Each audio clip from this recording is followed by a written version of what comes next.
Mathematics 9 exercise 2.5 question number 3 right the real and imaginary part of the following numbers. हम लोगों को numbers को given है, हम लोगों ने उनमें से रियल और इमेजिनरी पार्ट सेपरेट करना है। हम लोगों ने ऑलरेडी डिस्कस किया है कम्प्लेक्स नंबर जी से डिनोट करते हैं।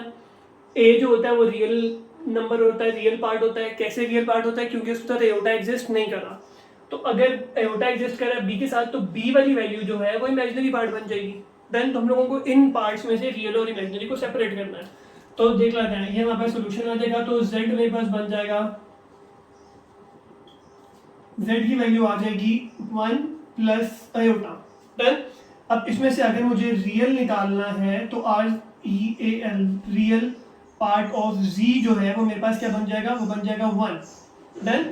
अब इमेजिनरी पार्ट ऑफ z जो है वो मेरे पास क्या बन जाएगा? वो बन जाएगा प्लस अयोटा। अयोटा के साथ क्या लिखा हुआ है? 1, तो ये +1, इसका मतलब है वो भी 1 बन जाएगा। डन। सिमिलरली यहाँ पे भी सोल्यूशन लिखेंगे। सोल्यूशन लिखने के बाद z की वैल्यू क्या बनेगी? -1 + 2 अयोटा। सही है, -1 + 2 अयोटा। तो R स्टैंड्स फॉर रियल, तो R हम लोग लिखते हैं रियल के लिए। रियल पार्ट ऑफ z क्या बनेगा? -1। डन। क्योंकि -1 के साथ अयोटा नहीं है तो ये रियल पार्ट होगा तो -1 आ जाएगा, कॉमा या नीचे लिख लेते हैं। इमेजिनरी पार्ट हो जाएगा हमारे पास, imaginary part of G, I M stands for imaginary. तो इमेजिनरी पार्ट ऑफ जी क्या बन जाएगा? अयोटा के साथ लिखा है +2 तो बन जाएगा 2। डन। अब थर्ड पार्ट है माइनस की +2 तो सेम वैसे ही करेंगे, सोल्यूशन लिख लेंगे। सोल्यूशन लिखने के बाद जी की वैल्यू बन जाएगी -3 अयोटा +2। डन। तो रियल पार्ट ऑफ जी इसमें से क्या बनेगा? +2। क्यों +2? क्योंकि 2 के साथ एयोटा नहीं है तो ये रियल पार्ट होगा। -3 के साथ एयोटा है तो ये इमेजिनरी पार्ट होगा। तो ये इमेजिनरी पार्ट ऑफ जी क्या बनेगा हमारे पास? -3। डन। अब सोल्यूशन लिखेंगे। सोल्यूशन लिखने के बाद जी की वैल्यू बन जाएगी -2 अयोटा। तो रियल पार्ट ऑफ जी जो है वो मेरे पास क्या बनेगा? -2।